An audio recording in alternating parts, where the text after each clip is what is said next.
Assalamualaikum warahmatullahi wabarakatuh.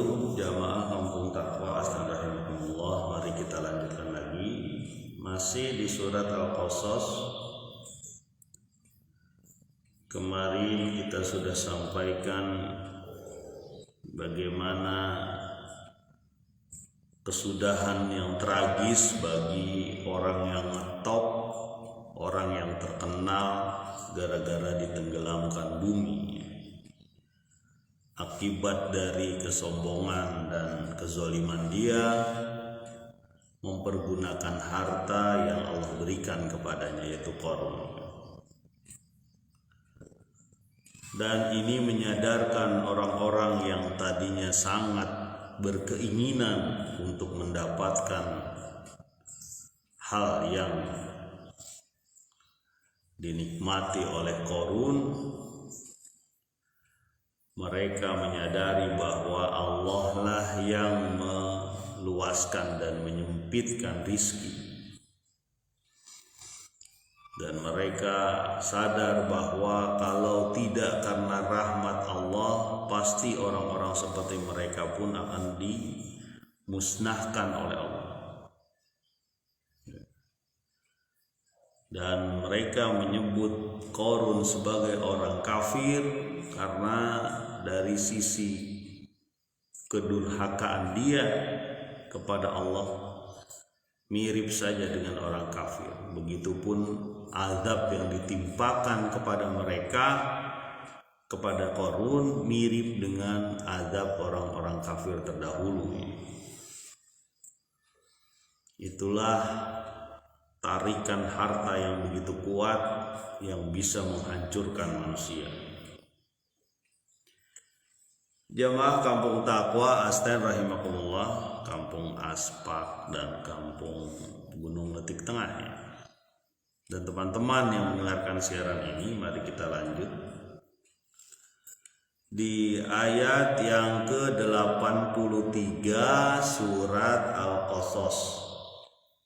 Masih di juz yang 20, surat ke-28, ayat ke-83.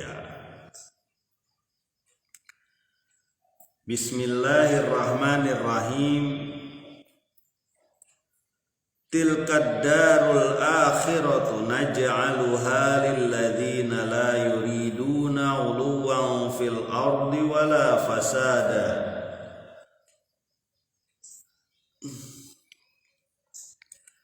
Wal 'aqibatu lil muttaqin. Darul akhirat, negeri akhirat, itulah yang kami jadikan kepadanya, kami buat kepadanya bagi orang-orang yang tidak menyombongkan diri di bumi dan tidak berbuat kerusakan. Dan akhir yang baik, akibat yang baik adalah bagi orang-orang yang bertakwa. Nah, ini pernyataan dari Allah Subhanahu wa taala bahwa negeri akhirat itu hanya untuk orang-orang yang rendah hati ya. Beda tuh antara rendah diri dengan rendah hati ya. Kalau rendah diri itu perasaan yang merasa kecil ya di depan sesuatu, itu namanya rendah diri ya. Kayak nggak percaya diri lah kira-kira begitu. Sementara kalau rendah hati merasa dirinya tidak ada apa-apanya dibanding, kalau di sini dibanding Allah Subhanahu wa taala. Makanya negeri akhirat itu hanya untuk orang-orang yang tidak sombong ya.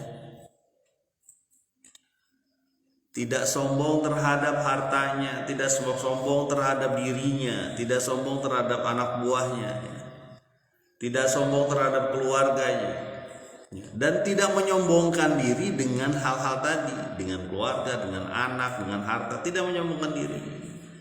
Negeri akhirat itu untuk orang-orang yang seperti itu.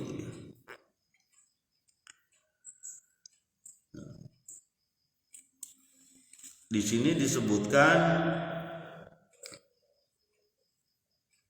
uluwang fil ardi, merasa tinggi, ya. Kayak kasus Qarun itu kan dia merasa tinggi. Kenapa? Karena dia bilang bahwa ini adalah min ilmin indi, dari ilmuku, ya. Ngapain kamu ngurus-ngurus hartaku? Pakai belagu nasehatin lagi, ya. Ini keahlianku dalam mencari ilmu. Jadi terserah aku lah, ya.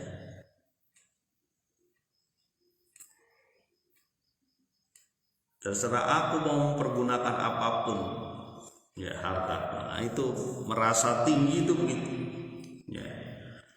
Merasa bahwa harta yang dia miliki adalah dengan usaha dia. Ini perasaan manusia yang sudah kelewatan, ya.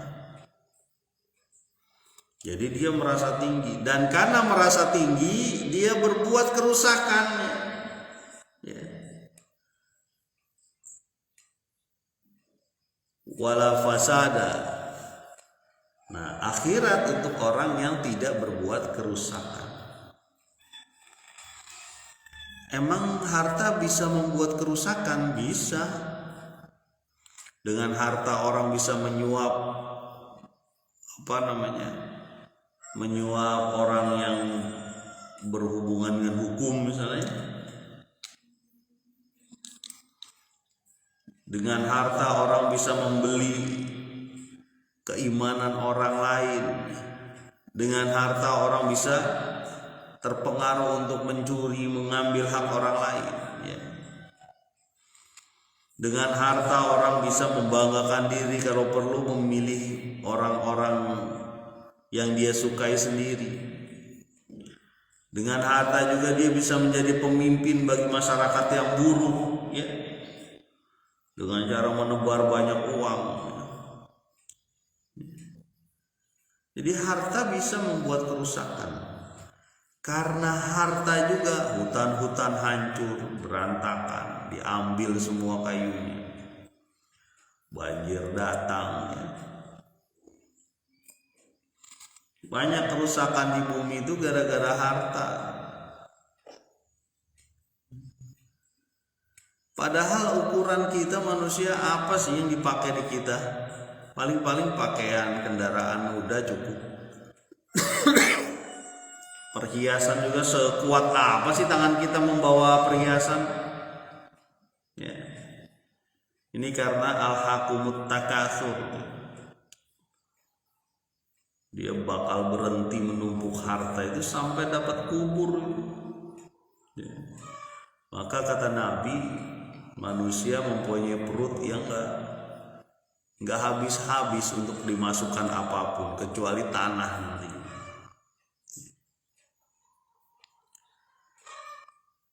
Jadi akhirat ini untuk orang-orang yang tidak menyombongkan diri dan tidak berbuat kerusakan. Ciri-cirinya mereka apa? Mereka mengakui di dalam harta mereka itu ada hak milik orang lain. Kata Nabi, setiap kita itu ada hak sedekahnya. Harus bersedekah kita itu. Kata Nabi, ya. Sahabat bertanya, kalau dia tidak temui itu, tidak punya untuk bersedekah, gimana? Kata Nabi, bekerjalah sehingga dia bisa menghidupi keluarganya dan dirinya, bermanfaat buat dirinya, sisanya bisa dipakai untuk bersedekah. Kalau tidak ketemu juga, kata sahabat Nabi itu, engkau membantu orang lain itu sedekah, ya. Memudahkan urusan orang lain pun itu sedekah, ya. Makanya sampai menyingkirkan duri di jalan itu bagian dari keimanan, ya. Jangan malah membuat duri-duri di jalan, menyempitkan jalan, ya. Membuat orang jadi terganggu ketika berjalan di tempat itu. Kan banyak tuh sabodo teuing lah ini mah tanah aing lah. Ya, kasar bener. Tanah saya terserah saya mau matok di mana. Oke lah tanah teman, tapi ketika dia terlalu mepet ke jalan, berat orang lewat situ. Jadi mengganggu, bahkan bisa jatuh itu. Ya. Karena terlalu sempit mungkin.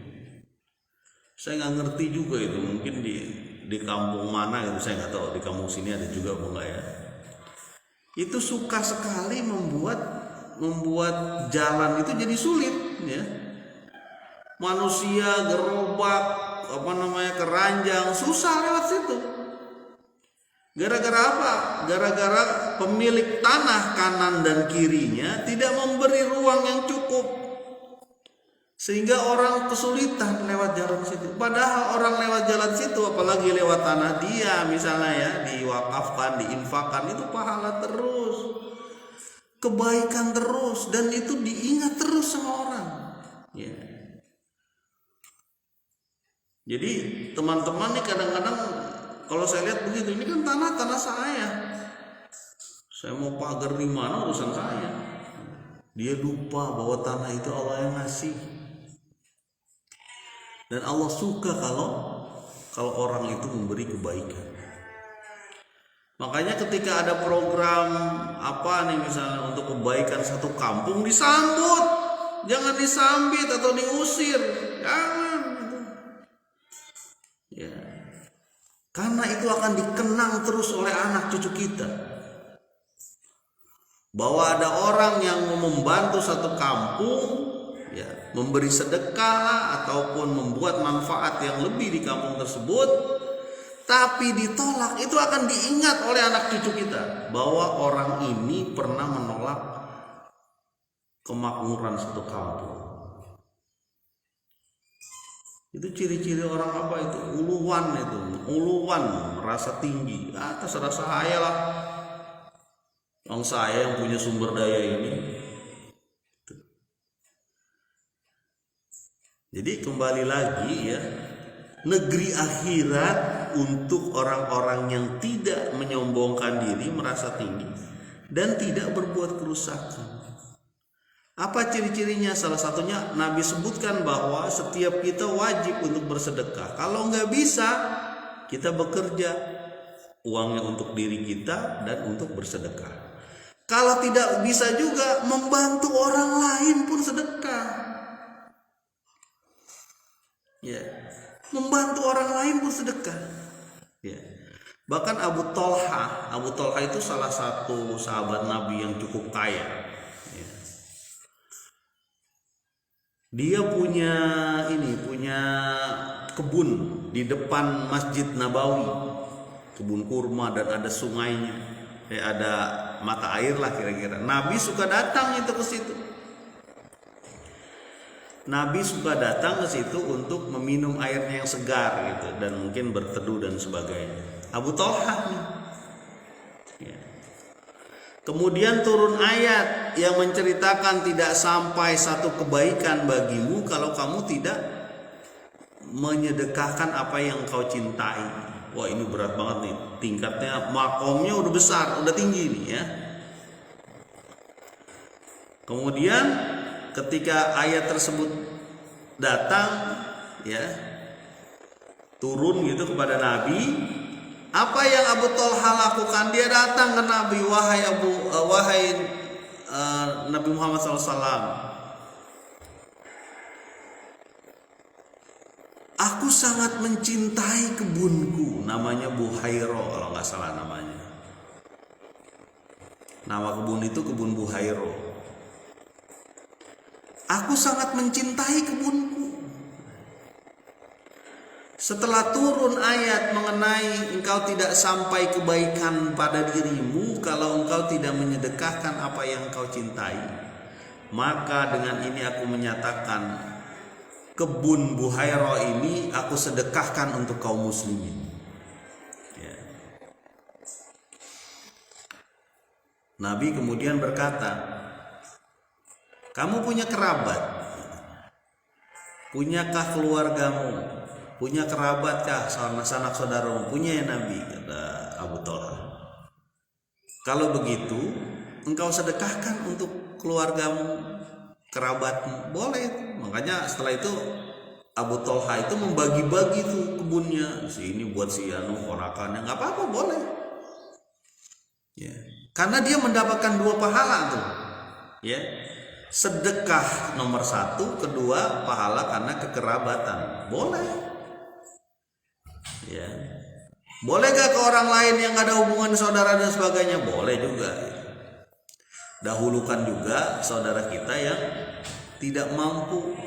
Ya, ada saudara yang tidak mampu, dicuekin, dia sedekahnya kemana gitu ya. Itu dulu didahulukan.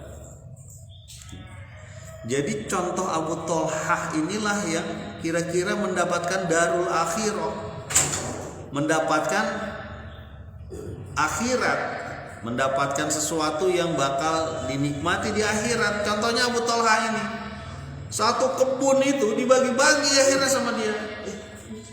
Makasih Mi. Satu nol Mi.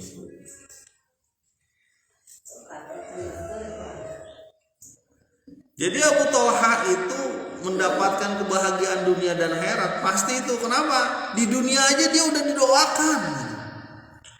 Di dunia saja dia sudah didoakan oleh saudara-saudaranya. Ya. Jangan sampai di dunia kita malah dibenci oleh saudara-saudara itu. Kan ada yang begitu. Ih, kenapa sih kamu benci banget sama itu, kan saudara kamu? Iya, habis harta warisan kakek saya habis semua sama dia. Astagfirullahaladzim. Jangan kayak gitu. Ya. Kembali lagi kepada ayat. Oh ya, tadi belum selesai itu hadis Nabi tentang kewajiban sedekah ya. Pertama, sedekahlah kita. Kalau nggak punya, bekerjalah kita untuk bisa buat kita dan dapat bisa bersedekah. Yang ketiga, membantu orang lain pun sedekah. Kalau nggak ketemu juga gimana? Saya nggak bisa ngebantu orang lain ini. Kamu mencegah diri kamu dari berbuat kejahatan, kemaksiatan, itu pun sedekah. Jadi banyak sekali sedekah. Bukti kita yakin kepada negeri akhirat. Ini yang disebutkan Allah.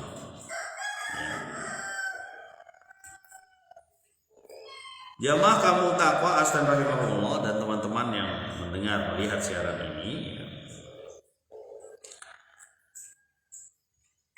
Wal akibatu lil muttaqin, dan akibat yang baik atau kesudahan yang baik hanyalah bagi orang-orang yang bertakwa, orang-orang yang takut pada Allah.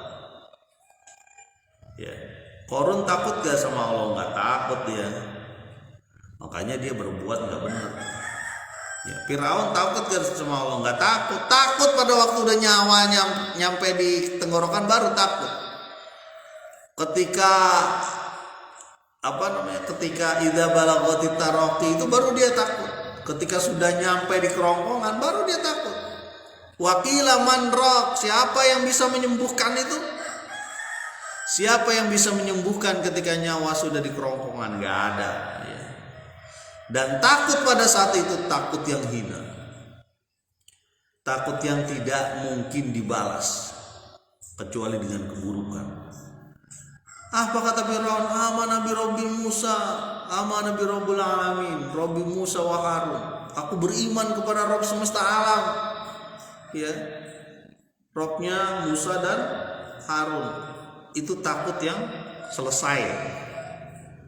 Ya. Takut sekarang mestinya.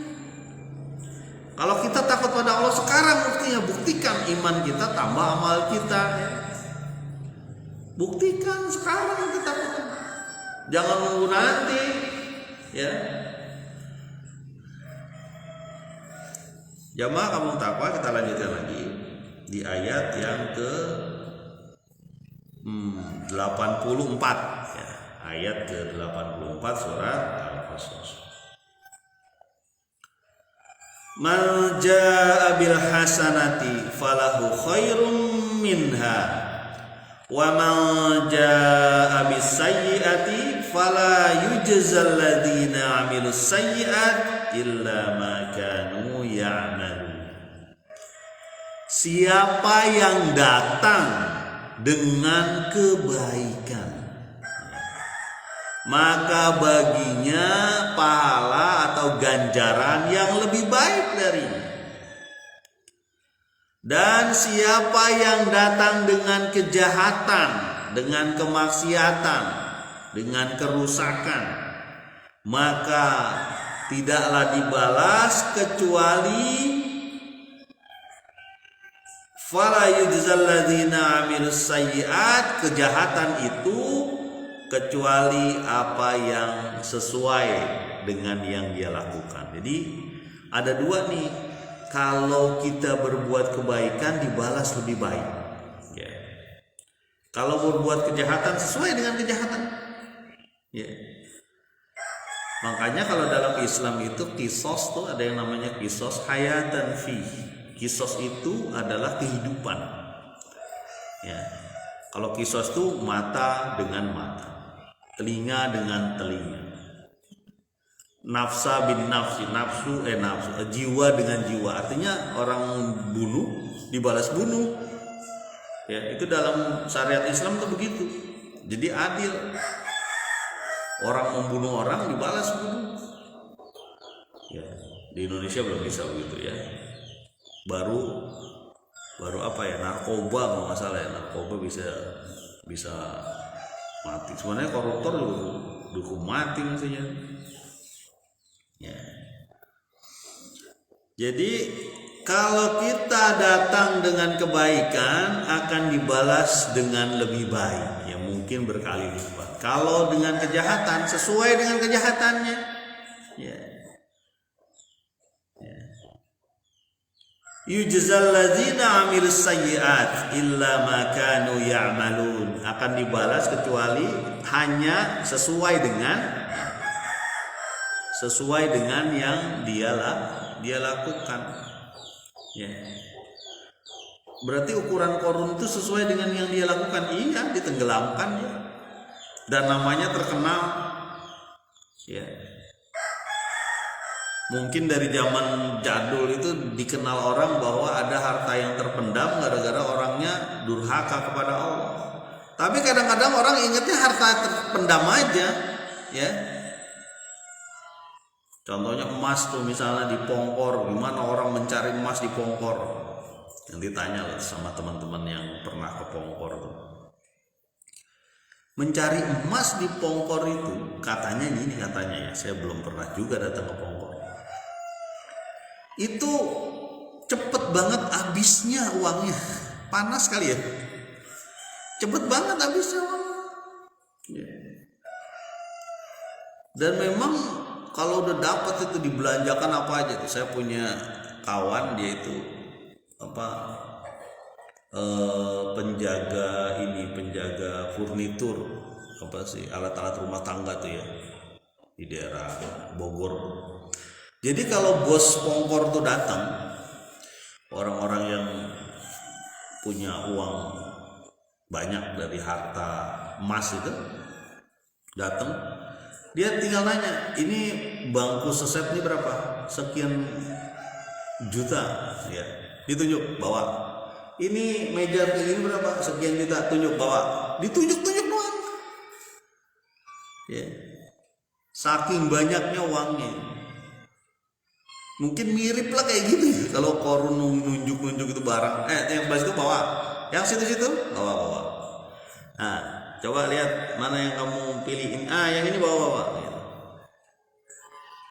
Itu nyata itu di dunia juga, di kita juga ada yang kayak gitu.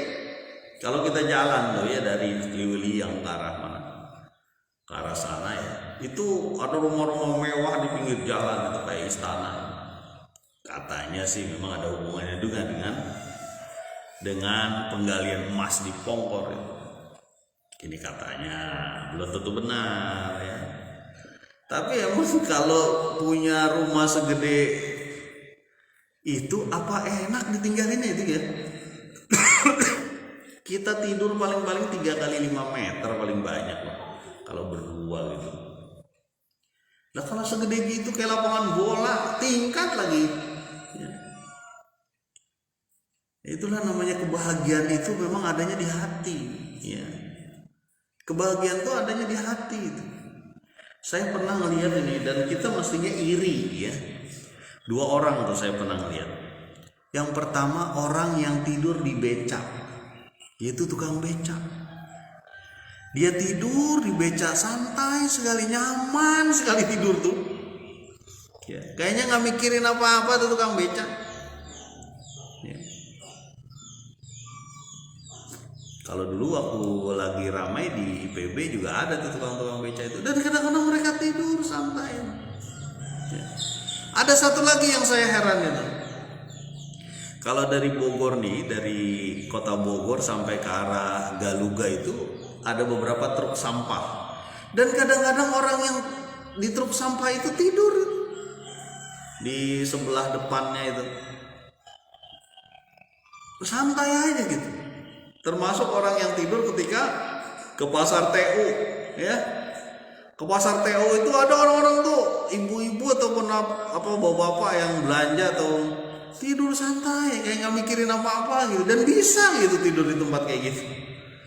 Ya. Jadi itulah makna tidur. Tidur itu ya udah cukup begitu aja. Bisa tidur. Ya.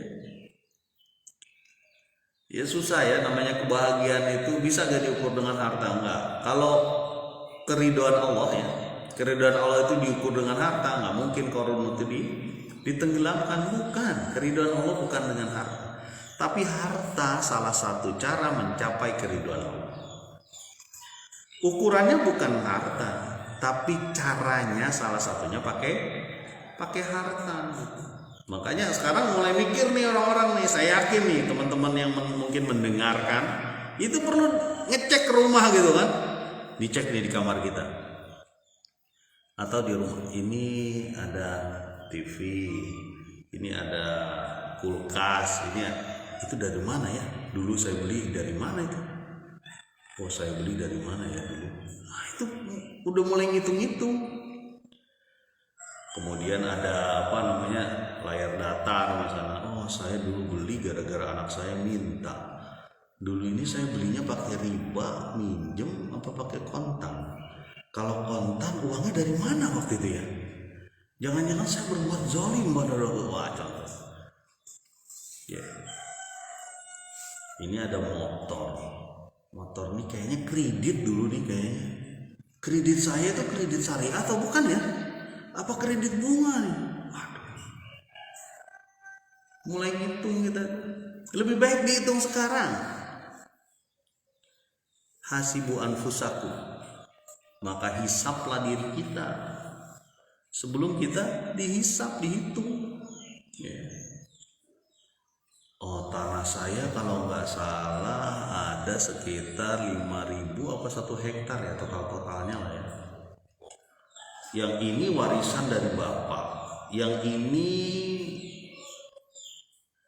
nih bahaya nih. Saya pernah ngambil tanah ini itu gara-gara gadai, dan gadai itu gadai yang pakai riba. Aduh gimana ini tanah yang ini nih gitu. Itu mulai kepikir tuh sama kita tuh. Ya nanti ada yang datang lagi, Pak saya banyak nih tanah yang gara-gara gadai, gimana caranya? Ya udah kita musyawarahkan gimana caranya ya. Namanya yang dulu-dulu ya sudah, gimana kita bertaubat lah. Kalau perlu datangi, kalau perlu sedekahin aja sekalian itu tanahnya, kembalikan. Kalau perlu nggak apa-apa, kembalikan aja kepada yang punya itu. Terserah deh ente mau bayar utangannya berapa, terserah gitu. Jadi saya kembalikan, saya nggak mau pakai. Gara-gara saya dapetin ini dari kamu dengan cara yang tidak halal, riba. Emang gadai haram ya Pak Arwan ya? Haram kalau pakai cara riba. Ya. Ada yang halal, ada, namanya pegadaian syariah juga ada halal, ada juga cara-caranya. Tapi memang yang aman kalau menurut saya itu dua aja tuh. Kalau dalam mengelola tanah itu dua aja yang aman itu. Yang pertama sewa, ya, sewa atau pinjam pakai, udah dua aja. Kalau sewa kan lebih nyaman ya. Pokoknya 5 tahun saya sewa 50 juta misalnya. Setelah 5 tahun udah selesai. Ya, bentuknya sewa, tanahnya kembali lagi ke orang itu. Jadi lebih nyaman tuh kalau sewa. Atau pinjem aja sekalian, terang-terangan saya pinjem ya tanahnya ya. Gitu. Dibanding kita pakai akal-akalan gitu kan. Ya. Jadi kembali lagi kepada ayat ini, manja abil hasanati falahu khairum minha. Kalau dia datang dengan kebaikan akan dibalas lebih baik dari itu. Makanya in ahsantum ahsantum li anfusikum. Kalau engkau berbuat kebaikan itu balik lagi ke kamu itu.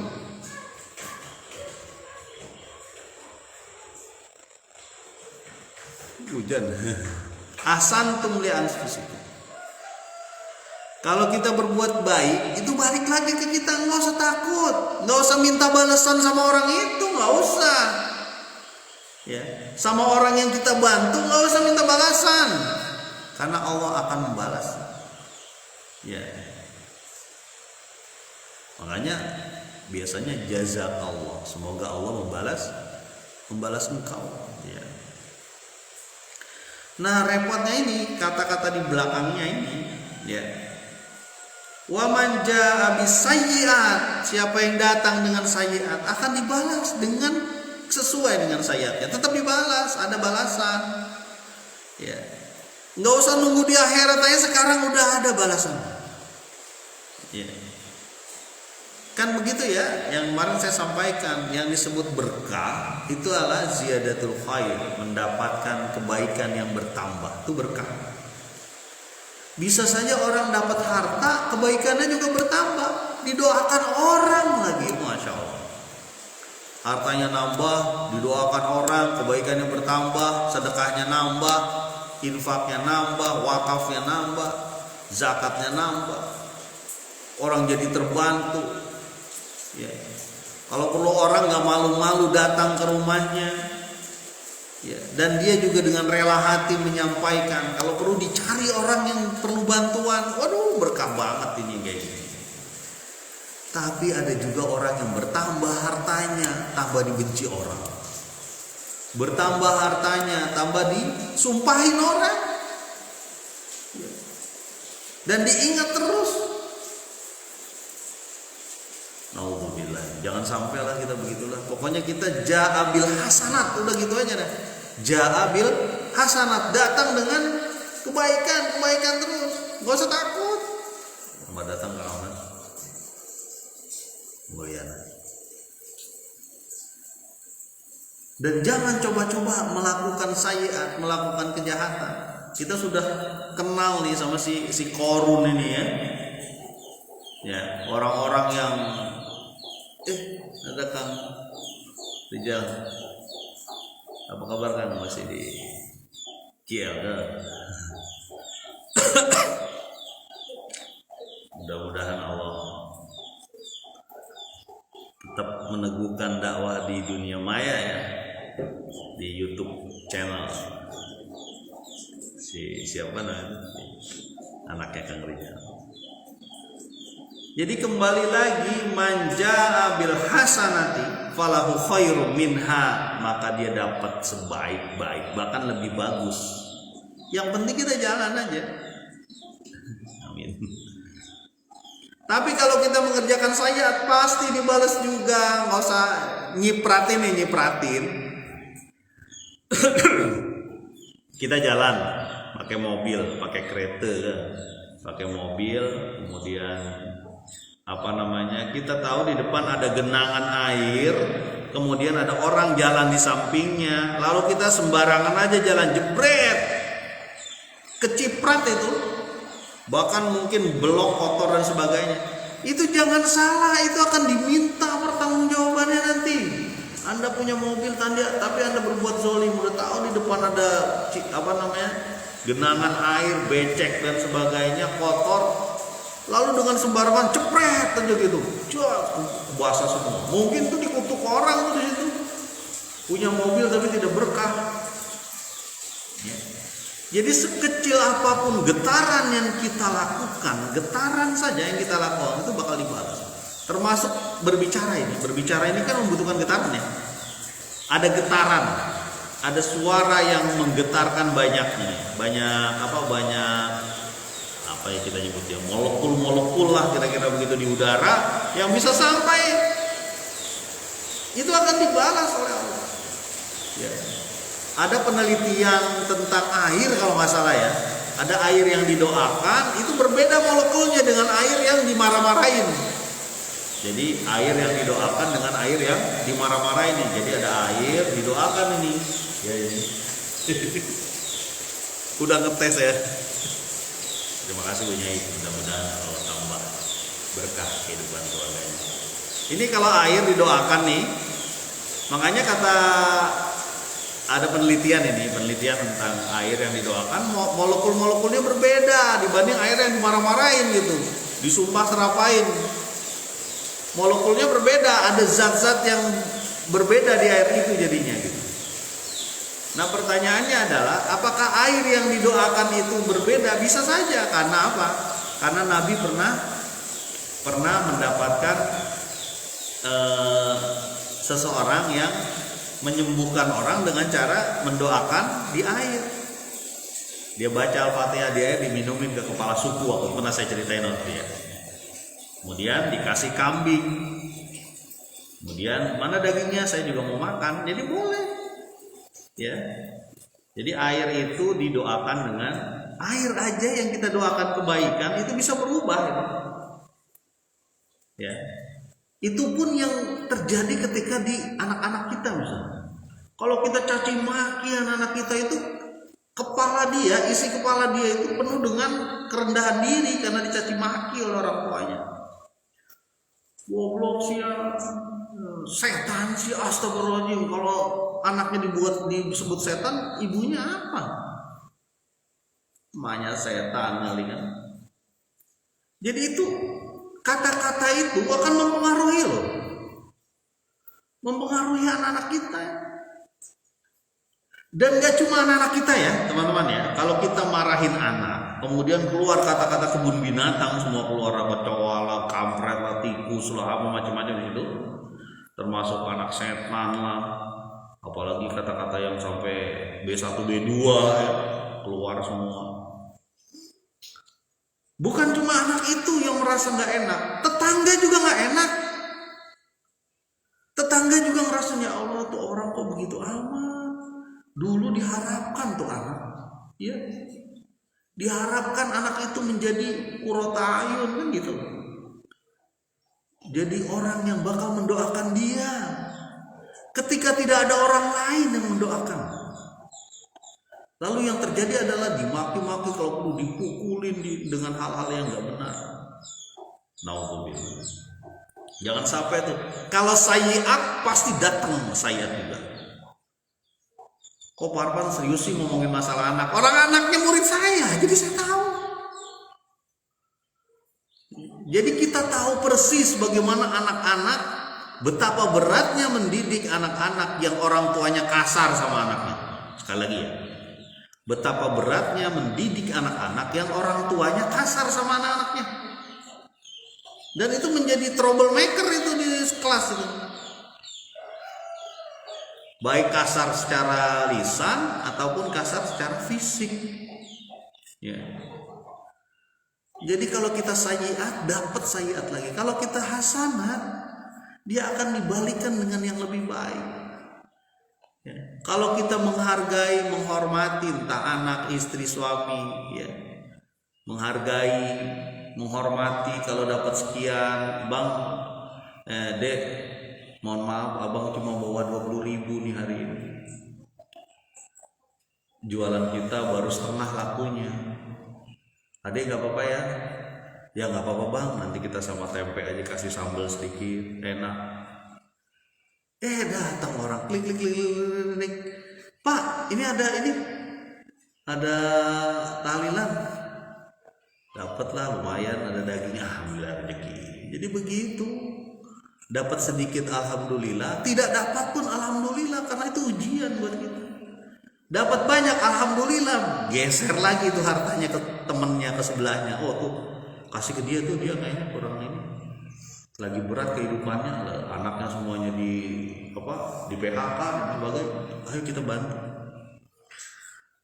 Waduh panjang nih katanya. Mudah-mudahanlah kita tetap ja'abil hasanah, datang dengan hasanah di mana saja, di rumah, di pasar, di kantor, di tetangga, di tempat bermain, ya, datang dengan hasanat, sehingga orang ketika datang seseorang yang biasa melakukan hasanat, orang senyum, bukannya cemberut begini.